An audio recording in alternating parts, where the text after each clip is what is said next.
السلام علیکم ورحمۃ اللہ وبرکاتہ۔ وعلیکم السلام ورحمۃ اللہ وبرکاتہ۔ کیا حال ہیں آپ سب کے؟ الحمدللہ، الحمدللہ، شکر ہے اللہ کا شکر ہے۔ شروع کرتے ہیں۔ نحمدہ ونصلی علی رسولہ الکریم، اما بعد، فاعوذ باللہ من الشیطان الرجیم، بسم اللہ الرحمن الرحیم۔ رب اشرح لی صدری ویسر لی امری واحلل عقدۃ من لسانی یفقہوا قولی، رب زدنی علما، اللہم انی اسألک علما نافعا وعملا متقبلا ورزقا طیبا، آمین ثم آمین۔ اللہم صلی علی محمد وعلی آل محمد کما صلیت علی ابراہیم وعلی آل ابراہیم انک حمید مجید، اللہم بارک علی محمد وعلی آل محمد کما بارکت علی ابراہیم وعلی آل ابراہیم انک حمید مجید۔ جی تو پیاری بہنوں، اللہ تعالیٰ نے ہم پر بے شمار اور ان گنت احسانات کیے ہیں اور ہمیں لاتعداد نعمتوں سے نوازا ہے۔ اللہ تعالیٰ قرآن میں فرماتا ہے، اور اس نے تمہارے لیے سورج اور چاند کو مسخر کیا جو لگاتار چل رہے ہیں، اور رات اور دن کو بھی تمہاری خاطر کام پر لگا دیا، اور جو کچھ بھی تم نے اللہ سے مانگا اس نے تمہیں وہ سب کچھ عطا کیا، اور اگر تم اللہ کی نعمتوں کو گننا چاہو تو کبھی ان کا حساب نہیں رکھ سکو گے۔ بے شک انسان تو ہے ہی بے انصاف اور ناشکرا۔ تو اللہ تعالیٰ نے اپنی متعدد نعمتوں میں سے ایک نعمت جو ہے وہ خاص طور پر ذکر فرمائی، اور وہ کیا ہے؟ دن اور رات کو انسانوں کے لیے مسخر کرنا۔ اور دن اور رات ہی در حقیقت وقت کو تشکیل دیتے ہیں، اور انسان کی زندگی دن اور رات پر مشتمل اسی وقت کا نام ہے۔ تو اس سے ثابت ہوا کہ وقت اللہ تعالیٰ کی بہت بڑی نعمت ہے، جس کی ہم میں سے اکثر لوگ قدر نہیں کرتے اور اسے فضول کاموں میں ضائع کر دیتے ہیں، جبکہ اللہ تعالیٰ نے دن اور رات پر مشتمل وقت کی اہمیت کو واضح کرنے کے لیے قرآن پاک میں قسم کھاتے ہوئے فرمایا، وَاللَّيْلِ إِذَا يَغْشَى وَالنَّهَارِ إِذَا تَجَلَّى، رات کی قسم جب وہ چھا جائے اور دن کی قسم جب وہ روشن ہو جائے۔ اور اسی طرح ہم دیکھتے ہیں کہ قرآن میں دن کی بعض خاص ساعت کی قسمیں کھا کر بھی اللہ تعالیٰ نے ان کی اہمیت کو واضح فرمایا ہے۔ سورہ فجر شروع ہوتی ہے کہ والفجری، فجر کے وقت کی قسم، اور چاشت کے وقت کی قسم کھاتے ہوئے فرمایا والضحیٰ، پھر والعصر، عصر کے وقت کی قسم، یا اس کے معنی یہ بھی ہوتے ہیں کہ زمانے کی قسم۔ تو یہ سب اس بات کی دلیل ہے کہ زمانہ یعنی وقت اللہ تعالیٰ کے نزدیک بہت اہمیت رکھتا ہے، کیونکہ اللہ تعالیٰ خود انتہائی عظیم الشان ہے، تو وہ قسم بھی عظیم الشان چیز ہی کی کھاتا ہے۔ تو ہمیں بھی وقت کی قدر کرنی چاہیے اور اس کے ضیاع سے بچنا چاہیے۔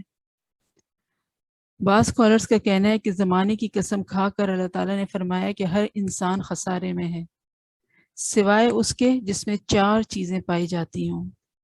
اور اس کا مطلب یہ ہے کہ خسارے سے بچنے والا انسان، یعنی خسارہ مینس ٹوٹل لاس، اس سے بچنے والا انسان بس وہی ہے جو اپنی زندگی کے قیمتی اوقات کو ان 4 چیزوں کے ساتھ مشغول رکھتا ہے۔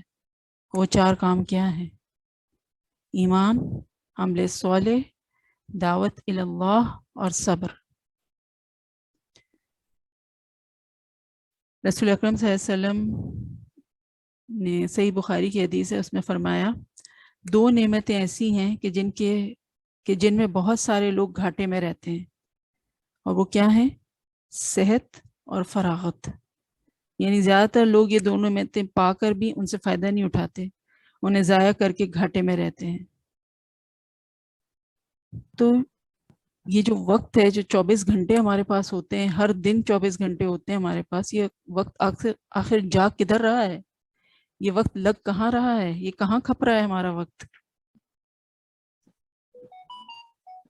یا تو دوستوں کی کمپنی میں، صحبت میں، اور اگر وہ کمپنی جو ہے وہ خیر کی طرف انکلائنڈ نہیں ہے تو پھر کیا ہوگا؟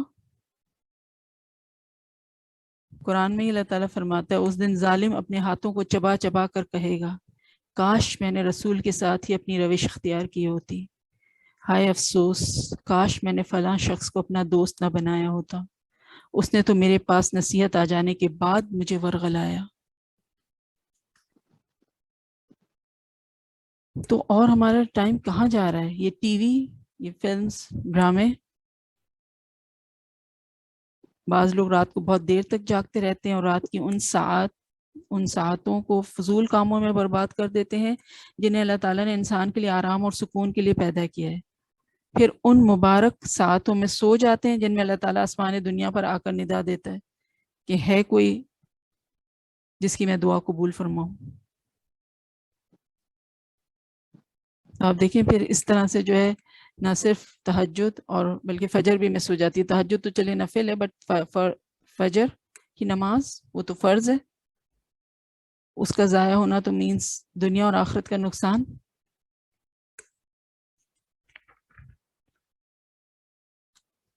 پھر آج کل ہم جس دور میں سانسیں لے رہے ہیں وہ دور جو ہے اس کا سب سے، اس زمانے میں سب سے زیادہ وقت کے ضیاع کا ذریعہ یہ موبائل،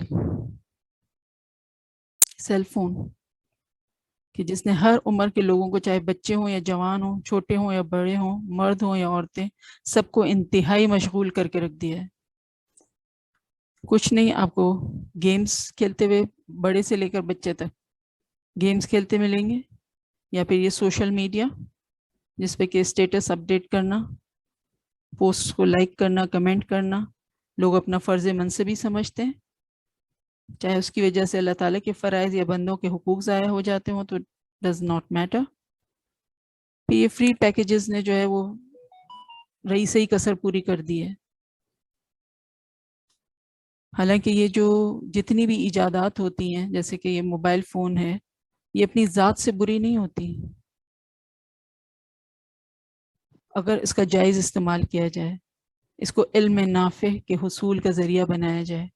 اور ابھی جو ہم نے کووڈ دور گزارا ہے اس میں تو آپ دیکھیں کہ یہ ایک بلیسنگ ان ڈسگائز ہی بن گیا تھا نا، کہ اسی کے ذریعے جو ہے تعلیم و تربیت کا سلسلہ جاری تھا۔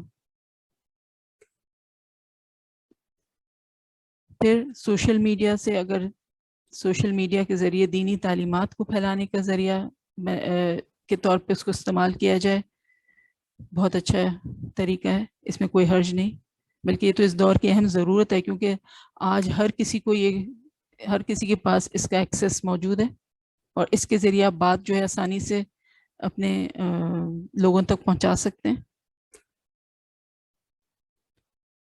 تو جو شخص فارغ اوقات کو ضائع کرتا ہو اسے سوچنا چاہیے کہ کیا اللہ تعالیٰ نے اسے فضول پیدا کیا ہے، کیا اس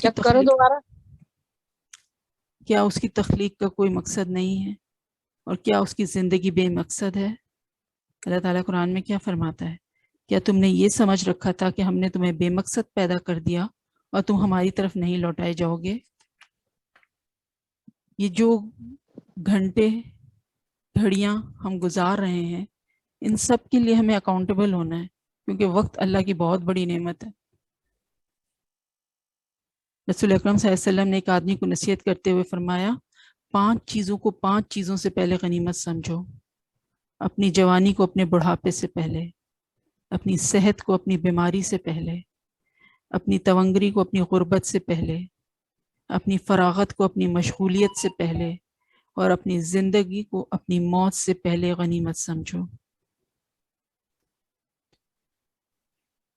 ایک اور جگہ آپ صلی اللہ علیہ وسلم نے ارشاد فرمایا قیامت کے دن 5 چیزوں کے بارے میں سوالات سے پہلے کسی بندے کے قدم اپنے رب کے پاس سے ہل نہیں سکیں گے۔ اس میں سب سے پہلا سوال عمر کے بارے میں کہ اس نے اسے کس چیز میں گزارا، دوسرا جوانی کے بارے میں کہ اس نے اسے کس چیز میں گنوایا، اور تیسرا اور چوتھا مال کے بارے میں 2 سوال ہوں گے کہ اس نے مال کہاں سے کمایا اور مال کہاں خرچ کیا، اور 5واں علم کے بارے میں کہ اس نے اس علم پر کتنا عمل کیا۔ تو پیاری بہنوں، قیامت کے روز جب ہم سے عمر کے بارے میں سوال ہوگا کہ پہلا سوال جو کہ عمر کے بارے میں کہ اس نے کس چیز میں جو ہے عمر گنوائی، کس چیز میں عمر گزاری، تو پہلے سوال پہ ہی تو ہم اٹک کے رہ جائیں گے کہ زندگی کی قیمتی اوقات کو کس کس عمل میں مصروف رکھا، کیا اللہ کو راضی کرنے والے اعمال میں یا اس کو ناراض کرنے والے اعمال میں. تو سوچ لیں ہم سب کے اس دن اس سوال کا کیا جواب دیں گے. باقی سوال تو بات کی بات ہے.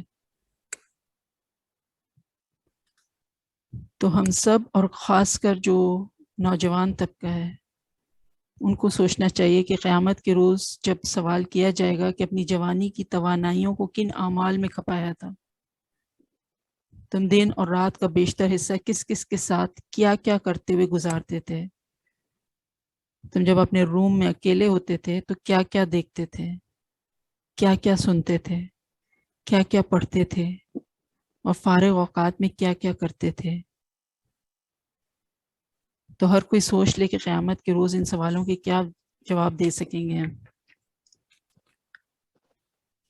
یاد رکھیں کہ دو مواقع ہر انسان کی زندگی میں ایسے آتے ہیں کہ جن میں انسان کو وقت ضائع کرنے پر حسرت اور ندامت ہوگی، اور یہ قرآن نے ہمیں بتایا ہے. پہلا موقع موت کا وقت، موت کی گھڑی، جب انسان گزری ہوئی عمر پر حسرت کا اظہار کرے گا اور وہ چاہے گا کہ اسے مزید وقت مل جائے جس میں کہ وہ نیک اعمال کر لے. پہلا موقع موت کا، اور دوسرا قیامت کا دن جب انسان یہ چاہے گا کہ وہ دوبارہ دنیا میں چلا جائے اور نیک اعمال کر لے، جبکہ وہ then it will be too late. تو یہ وقت جو کہ اللہ کی بہت بڑی نعمت ہے، جس کی طرف سے ہم غفلت کا شکار رہتے ہیں، اس کی دو اہم خصوصیات ہیں. فرسٹ اینڈ فارموسٹ، یہ وقت انتہائی تیزی سے گزر رہا ہے. جی ہاں پیاری بہنوں، وقت بجلی کی سی تیزی کے ساتھ گزر رہا ہے، اور ہر گزرتے دن، ہر گزرتی رات اور ہر گزرتے لمحے کے ساتھ ہماری زندگی کم ہوتی چلی جا رہی ہے، اور ہم قبر کی طرف اور آخرت کی طرف بڑھتے چلے جا رہے ہیں. وقت اتنی تیزی سے چل رہا ہے کہ اس کی تیزی کا احساس ہی نہیں ہو رہا ہمیں. آپ سب یہ ریئلائز کر رہے ہوں گے کہ سال ایسے گزر جاتا ہے جیسے ایک مہینہ گزرا ہو، اور مہینہ ایسے گزر جاتا ہے جیسے ایک ہفتہ گزرا ہو، اور ہفتہ ایسے گزر جاتا ہے جیسے کہ ایک دن گزرا ہو. یہ جو ہمارا پروگرام ہے لگتا ہے کہ ابھی تو شروع ہوا تھا، جب پھر دیکھیں تو 3 مہینے ہو گئے. اور اس پروگرام کو چھوڑیں، رمضان کے بارے میں کیا خیال ہے کہ ابھی تو انتظار کرتے کرتے شروع ہوا تھا اور اب دیکھیں کہ کتنی تیزی سے گزرتا چلا گیا. تو ایک خاصیت اس قیمتی وقت کی کہ وہ انتہائی تیزی سے گزر رہا ہے. دوسری خاصیت اس وقت کی کہ سونا، چاندی، درہم، دینار سب سے یہ بہت زیادہ قیمتی ہے، پرائس لیس.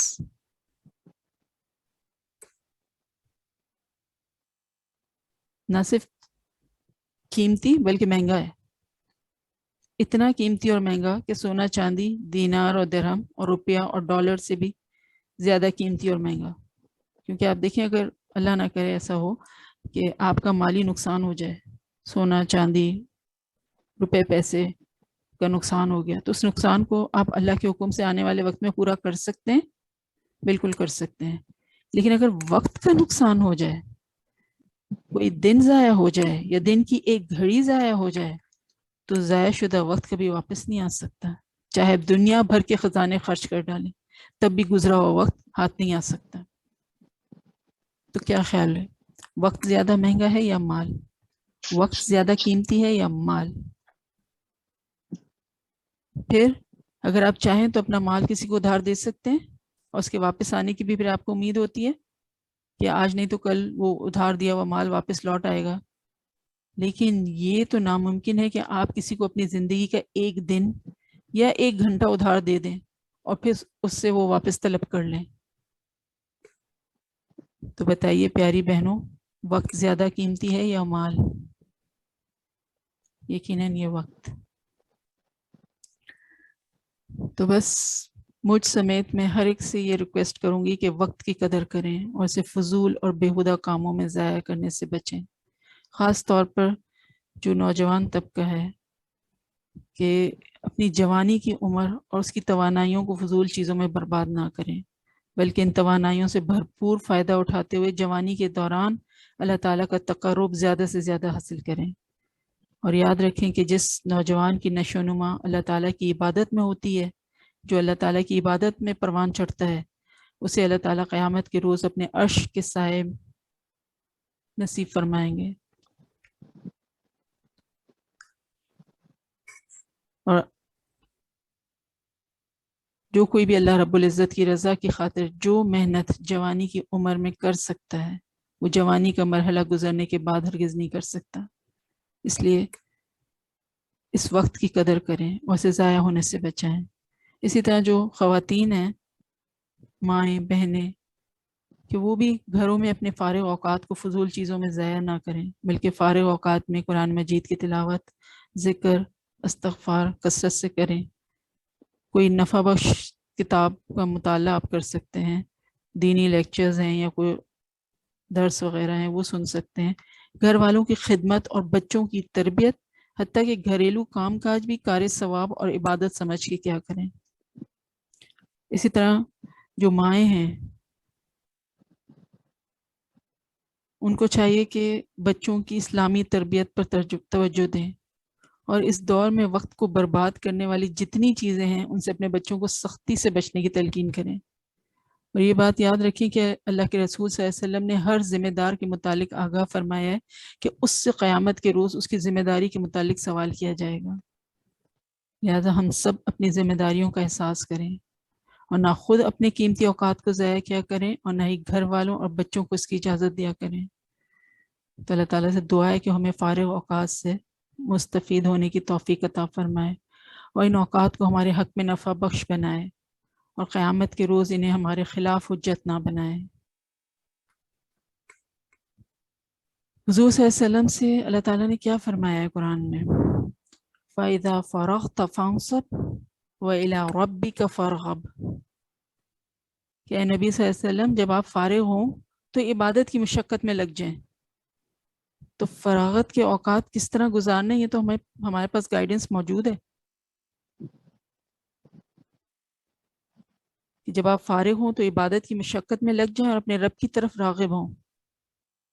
تو ان آیات میں اولدو کہ خطاب نبی صلی اللہ علیہ وسلم کو کیا گیا ہے، مگر یہ ہم سب کے لیے ہے، اور اس کا مفہوم یہ ہے کہ ہم میں سے کوئی شخص، مرد عورت، جب کبھی فارغ ہو تو ان کاموں میں لگ جائے جو اللہ تعالیٰ کو راضی کرنے والے ہیں، اور ان کاموں سے بچے جو اسے ناراض کرنے والے ہیں.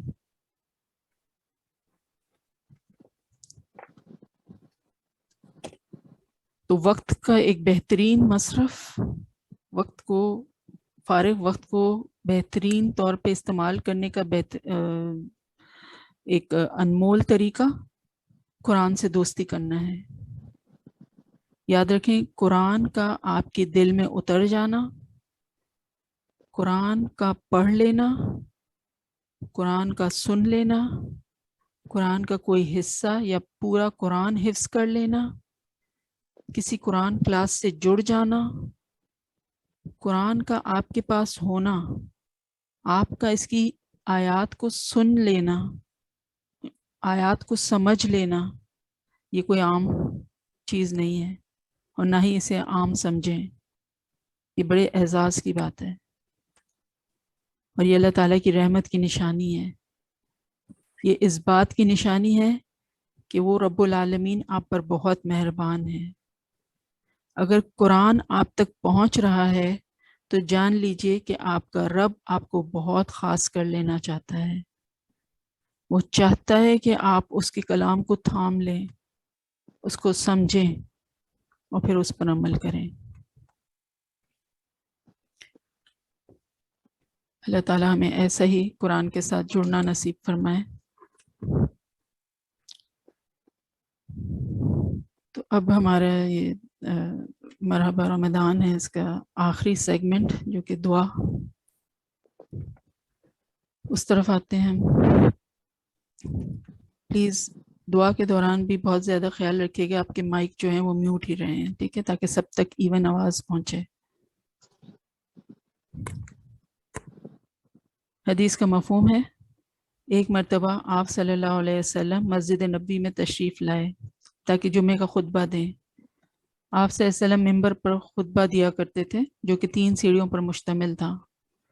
آپ صلی اللہ علیہ وسلم سب سے اوپر والی سیڑھی پر کھڑے ہو کر خطبہ دیا کرتے تھے. اس دن صحابہ کرام رضی اللہ عنہم اجمعین نے یہ عجیب منظر دیکھا کہ جب آپ صلی اللہ علیہ وسلم نے پہلی سیڑھی پر قدم رکھا تو فرمایا آمین, جب دوسری سیڑھی پر قدم رکھا تو پھر فرمایا آمین. صحابہ کرام کو تعجب ہوا کہ آپ صلی اللہ علیہ وسلم نے دعا تو کوئی نہیں مانگی, لیکن تینوں سیڑھیوں پر قدم رکھتے ہوئے آمین فرمایا. بعد میں صحابہ کرام رضی اللہ عنہم اجمعین نے پوچھا کہ یا رسول اللہ صلی اللہ علیہ وسلم, آج آپ نے سیڑھیوں پر قدم رکھتے ہوئے 3 مرتبہ آمین فرمایا, اس کی کیا وجہ ہے؟ تو آپ صلی اللہ علیہ وسلم نے جواب میں فرمایا کہ جب میں ممبر پر چڑھنے کے لیے آیا اور پہلی سیڑھی پر قدم رکھا تو حضرت جبرائیل علیہ السلام میرے سامنے آئے. انہوں نے ایک دعا کی اور میں نے اس دعا پر آمین کہی. جب میں نے دوسری سیڑھی پر قدم رکھا تو اس وقت انہوں نے دوسری دعا کی, میں نے اس پر آمین کہی. جب میں نے تیسری سیڑھی پر قدم رکھا تو انہوں نے تیسری دعا کی, میں نے اس پر آمین کہی. تو پیاری بہنوں, آپ ان دعاؤں کی اہمیت کا اندازہ اس سے لگائیں کہ دعا مانگنے والے حضرت جبرائیل علیہ السلام اور اس پر آمین کہنے والے اللہ کے رسول صلی اللہ علیہ وسلم جو سید الانبیاء ہیں. دن کون سا تھا؟ جمعے کا دن. وقت کون سا تھا؟ خطبے کا وقت. مقام کون سا تھا؟ مسجد نبوی. تو بتائیے ان دعاؤں کی قبولیت میں کسی بھی انسان کو کوئی شک ہو سکتا ہے؟ بالکل نہیں, یعنی یہ دعائیں ضرور قبول ہوں گی. جب آپ صلی اللہ علیہ وسلم نے پہلی سیڑھی پر قدم رکھا تو جبرائیل علیہ السلام نے یہ دعا کی کہ اس شخص کی ناک خاک آلود ہو جائے, یعنی وہ شخص تباہ ہو جائے جس نے اپنے والدین کو بڑھاپے کی حالت میں پایا پھر بھی اپنی مغفرت نہ کرا سکا. پھر جب آپ صلی اللہ علیہ وسلم نے دوسری سیڑھی پر قدم رکھا تو اس وقت جبرائیل علیہ السلام نے یہ دعا فرمائی کہ اس شخص کی ناک خاک آلود ہو جائے, یعنی وہ شخص تباہ ہو برباد ہو جائے جس کے سامنے آپ صلی اللہ علیہ وسلم کا ذکر کیا گیا مگر اس نے آپ صلی اللہ علیہ وسلم پر درود نہیں بھیجا. جب تیسری سیڑھی پر آپ صلی اللہ علیہ وسلم نے قدم رکھا تو حضرت جبرائیل امین نے یہ دعا فرمائی کہ اس شخص کی ناک خاک آلود ہو جائے, یعنی وہ شخص تباہ ہو جائے جس پر پورا رمضان المبارک کا مہینہ گزر جائے اور وہ اپنی مغفرت نہ کرا سکے. تو پیاری بہنوں, آج کا دن اللہ تعالیٰ سے ڈرنے کا دن ہے. ویسے تو ہر وقت ہی ڈرتے رہنا چاہیے, مگر یہ جو رمضان کے گزرتے ہوئے لمحات ہیں اس میں تو ہمارا ڈر خوف اور بڑھ جانا چاہیے, اس بات سے کہ کہیں ہم اس حدیث کی وعید کے اہل تو نہیں بن رہے, کیونکہ ماہ رمضان کے گنے چنے لمحات باقی ہیں. ان میں اللہ تعالیٰ ہمیں توفیق دے کہ ہم اپنی بخشش کروا سکیں. اللہ تعالیٰ سے ہمیں اچھی امید رکھنی چاہیے کہ اس رمضان میں ہم نے جو عبادات کی ہیں, جو روزے رکھے, نوافل پڑھے, صدقہ خیرات کیا, سب کو اللہ تعالیٰ قبول فرمائے اور ہمیں ان کے وسیلے سے بخش دے. آمین. یہی ایک مومن کی کیفیت ہوتی ہے کہ بیک وقت وہ اللہ سے خوف بھی محسوس کرتا ہے اور اللہ ہی سے امید بھی باندھتا ہے. بین الخوف والرجا. تو آج تکمیل مرحبا رمضان پروگرام کے موقع پر ہم سب جمع ہیں, اس لیے اللہ تعالیٰ کی رحمت سے امید ہے کہ اس موقع پر جو دعا مانگی جائے گی انشاءاللہ ضرور قبول ہوگی. حدیث کا مفہوم ہے کہ بعض اوقات اللہ کی طرف سے رحمت کی ہوائیں چلتی ہیں اور ان ہواؤں کے چلنے کے دوران جو بندہ اللہ کی طرف رجوع کرتا ہے تو اللہ تعالیٰ کی رحمت اس کو ڈھانپ لیتی ہے. امید ہے کہ یہ لمحات بھی اللہ کی رحمت کی ہواؤں کے لمحات ہوں گے اور انشاءاللہ ہم جو دعائیں مانگیں گے اللہ تعالیٰ انہیں قبول فرمائے گا. آمین. سبحان اللہ و بحمدہ عدد خلقہ و رضا نفسہ و زینت عرشہ و مداد کلماتہ. سبحان اللہ و بحمدہ سبحان اللہ العظیم. اللہم صلی علی محمد و علی آل محمد و بارک وسلم. لا الہ الا انت سبحانک انی کنت من الظالمین. اللہم انک عفو تحب العفو فاعف عنا. اللہم انک عفو تحب العفو فاعف عنا. اللہم انک عفو تحب العفو فاعف عنا. یا حی یا قیوم برحمتک نستغیث ربنا آتنا فی الدنیا حسنة وفی الآخرة حسنة وقنا عذاب النار. اللہم حاسبنا حسابا یسیرا. اللہم حاسبنا حسابا یسیرا. اللہم حاسبنا حسابا یسیرا. اللہم افتح لنا ابواب الخیر. اے اللہ ہمارے لیے خیر کے دروازے کھول دے. اللہم افتح لنا وابواب السلامتی. اور اے اللہ ہمارے لیے کھول دے سلامتی کے دروازے. اللہم افتح لنا ابواب الصحتی. اور صحت کے دروازے کھول دے. وابواب النعمتی. اور نعمتوں کے دروازے کھول دے. وابواب البرکتی. اور برکتوں کے دروازے کھول دے. وابواب القوتی. اور قوت کے دروازے کھول دے. وابواب المودتی. محبتوں کے دروازے کھول دے. وابواب الرزق. اور رزق کے دروازے کھول دے. وابواب العلم. اور علم کے دروازے کھول دے. وابواب المغفرتی. اور مغفرت کے دروازے کھول دے. اللہم افتح لنا ابواب الجنتی. اے اللہ ہمارے لیے جنت کے دروازے کھول دے. یا ارحم الراحمین. اے سب سے بڑھ کر رحم فرمانے والے. یا ارحم الراحمین. اپنے فضل و کرم سے اور اپنی رحمت سے ہمارے تمام گناہوں کو معاف فرما. یا اللہ اپنی رحمت سے ہماری تمام خطاؤں کو درگزر فرما. یا اللہ ہماری تمام کوتاہیوں کو معاف فرما. یا اللہ اپنی رحمت خاص سے ہم کو اور ہمارے گھر والوں کو اور ہمارے دوست رشتہ داروں کو سب کو اپنی مغفرت کاملہ عطا فرما. یا اللہ تو نے رمضان کے مبارک مہینے میں جن بے شمار انسانوں کی مغفرت کے وعدے فرمائے ہیں یا اللہ اپنی رحمت سے ہمیں بھی ان میں شامل فرما لے. یا رب العالمین رمضان کے آخری عشرے میں جن لوگوں کو تو جہنم سے رہائی کا پروانہ عطا فرماتا ہے یا رب العالمین ہم سب کو بھی اور ہمارے گھر والوں کو بھی اور ہمارے تمام دوست احباب رشتہ داروں کو ان میں شامل فرما.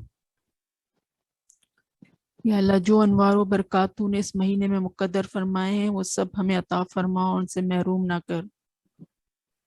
یا اللہ اس مبارک مہینے میں جن جن عبادات کی توفیق عطا فرمائی یہ سب تیرا کرم اور انعام ہے. یا اللہ اپنی رحمت سے ان کو قبول فرما. یا اللہ ہماری تراویحوں کو ہمارے قیام اللیل کو قبول فرما.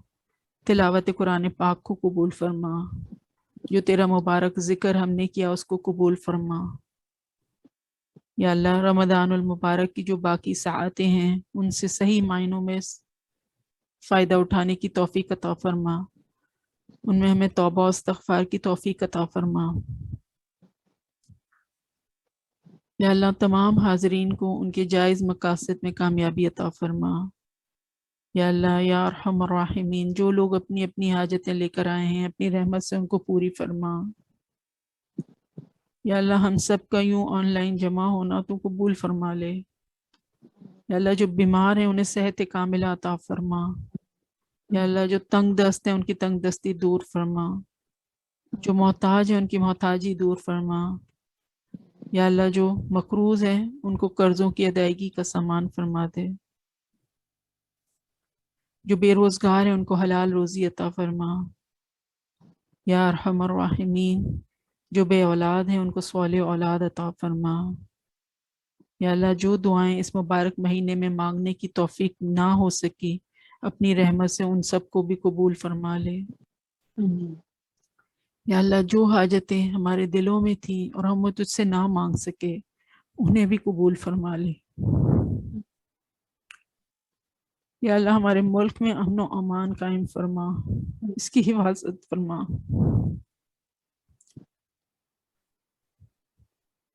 یا اللہ ہمارے ملک کو شریعت کا گہوارہ بنا دے، جو شریعت کے نفاذ کی کوشش کر رہے ہیں ان کی کوششیں قبول فرما، جو لوگ اس راہ میں رکاوٹیں ڈال رہے ہیں ان کی رکاوٹوں کو دور فرما، انہیں نیک ہدایت عطا فرما۔ یا رب العالمین عالم اسلام میں جہاں جہاں مسلمان کسی مشکل کا شکار ہیں ان کی مشکلوں کو آسان فرما۔ یا اللہ ہمیں غرور اور تکبر سے بچا لے۔ یا اللہ اپنی عاجزی اور بندگی کی توفیق عطا فرما، بہترین اخلاق، کردار اور نیت عطا فرما۔ یا اللہ ہمیں اپنے چنے ہوئے بندوں میں شامل کر لے۔ یا رب العالمین ہمیں اپنے چنے ہوئے بندوں میں شامل کر لے۔ یا ارحم الراحمین ہمیں اپنے چنے ہوئے بندوں میں شامل کر لے۔ یا اللہ ہمیں گناہوں سے بچنے کی توفیق عطا فرما، کبیرہ صغیرہ تمام گناہوں کو بخش دے۔ یا اللہ ہمیں نیک صحبت عطا فرما۔ یا اللہ ہم سب کو آخرت کی رسوائی سے بچا لے۔ یا رب العالمین ہمیں اپنے نفس کے شر سے بچا لے۔ یا ارحم الراحمین ہمیں قرآن کا حق ادا کرنے والا بنا دے، اپنی رحمت کے خزانے ہم پر کھول دے۔ یا اللہ تو ہمیں دین کے کاموں کے لیے چن لے۔ یا اللہ تو ہمیں اپنے دین کے کاموں کے لیے چن لے۔ یا ارحم الراحمین تو ہمیں اپنے دین کے کاموں کے لیے چن لے۔ یا اللہ تو ہماری انگلی پکڑ کر ہم کو سیدھے راستے پر چلا دے، ہم بھٹک جاتے ہیں، پاک پروردگار تو ہمیں سیدھے راستے پر لے کر آ۔ یا اللہ ہمارا خاتمہ بالخیر فرما۔ یا اللہ ایمان والی موت نصیب فرمانا۔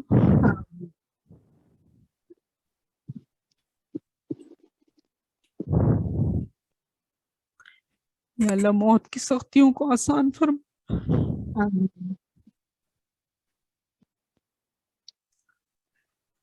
جنت الفردوس کی بشارتیں عطا فرمانا مرتے وقت۔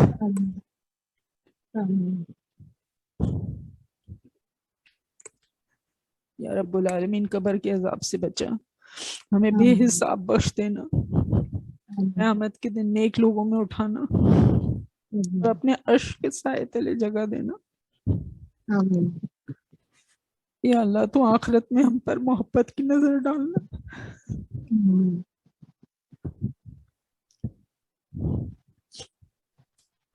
یا اللہ تو آخرت میں ہم سب پر رحمت کی نظر ڈالنا۔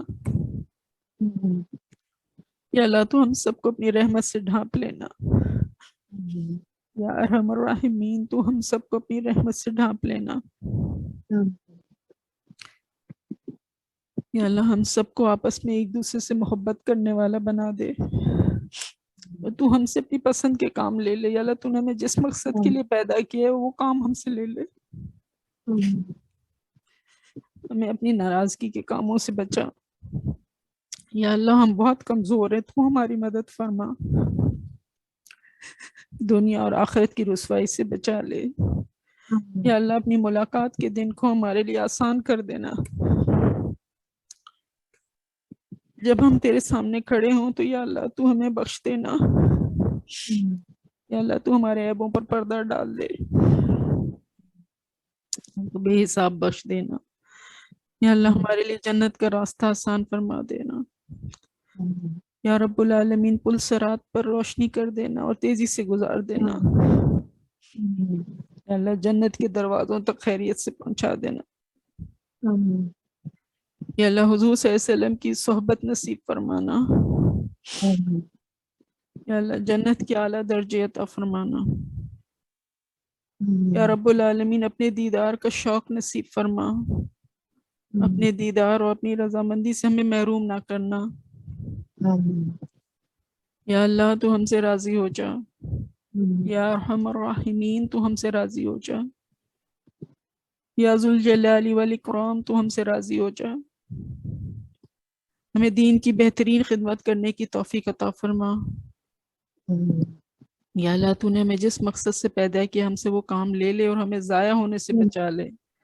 یا اللہ تو ہمیں ضائع ہونے سے بچا لے، یا ارحم الراحمین ہمیں ضائع ہونے سے بچا لے۔ یا اللہ ہمارے والدین پر رحم فرما، جو زندہ ہیں انہیں صحت اور عافیت عطا فرما، اور جو فوت ہو چکے ہیں ان کو تو بخش دے۔ یا اللہ ان کے درجے بلند فرما، یا اللہ تو ان سے راضی ہو جا۔ یا اللہ ہمیں ان کے لیے صدقہ جاریہ بننے کی توفیق عطا فرما۔